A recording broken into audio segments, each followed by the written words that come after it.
I want to dig deeper into that warning you may have heard about from the EPA. It's to water utilities across the country.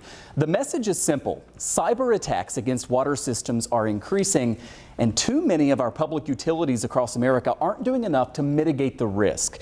In fact, 70 of the water systems inspected last year had violations when it comes to cybersecurity standards. Now, a bit of good news. The Erie County Water Authority told me a short time ago, which services 500,000 Western New Yorkers, by far the largest water system, that it is not among that 70% that had those violations. It's in full compliance.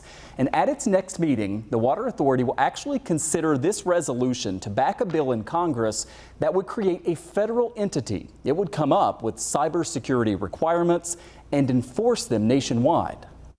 Holly Hubert is a retired FBI agent here in Buffalo, now CEO at Global Security IQ. Holly, it is always great to talk to you about these things because we learn so much. And I wonder, just based on this enforcement alert from the federal government and what they're saying, how concerned should we be about these potential cyber attacks on our water systems? And talk me through the potential harm that exists here. Oh, absolutely. We should never take some of these reports or these annual information reports to be alarming. And I always think we should look at these reports and take them with a grain of salt, and then, turn that lens towards home and see what we're doing here. And so the EPA has chosen to do annual reports from waterworks and waterways and the industrial organizations that provide water.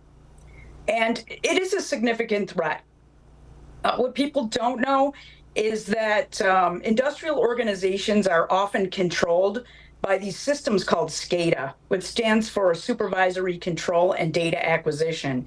And it's basically a system of software and hardware that controls the flow in industrial organizations. So those are sometimes prone to cyber attack because they're old. And when those systems were made, there really weren't these types of threats.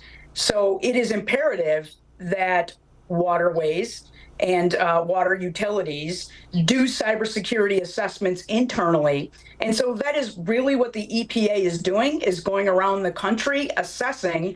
And it looks to me, based on the report, that they see some weaknesses around the country, which presents obviously a significant threat. Yeah, I mentioned how the Erie County Water Authority is poised to actually endorse a bill in Congress that would create this federal entity to develop and enforce cybersecurity requirements on water systems. Is this needed in your view? Would it be good to have an entity out there basically making sure that everybody's doing what they need to be doing in this space? I absolutely think that's a great idea, because these threat vectors continually change. And like I said, some of that SCADA hardware and software is older. And so you need a little extra expertise to harden it and to make sure that it is in the best position to prevent an attack. So I do think that having an entity that works with the individual utilities to help them harden themselves, it's very good, because those entities are usually funded to provide training and to provide certain initiatives to really help do assessments. So I think it's good. Anytime there's congressional money directly attributed towards one of our key infrastructures, such as water, I think that's a good thing, because the threats are so vast. Holly, I'm almost out of time. We were showing video there of the Buffalo Water Board, another one of the big water systems here locally, but there are a lot of small ones as well. 9,000 different water systems, public water systems in the state of New York alone. Sometimes the small ones can be the ones most at risk, right? Absolutely, because the assumption would be that the smaller utilities and the smaller organizations have the least amount of funding and resources to actually do that hardening that I talk about, because it is a financial investment to deploy cybersecurity best practices. So it's definitely, again, that bodes well for having an organization in the federal government to help some of these smaller entities deal with this threat. Holly Hubert is a retired Buffalo FBI agent, always kind to help us understand these issues. Holly, thanks. Thank you so much. Take care, Michael.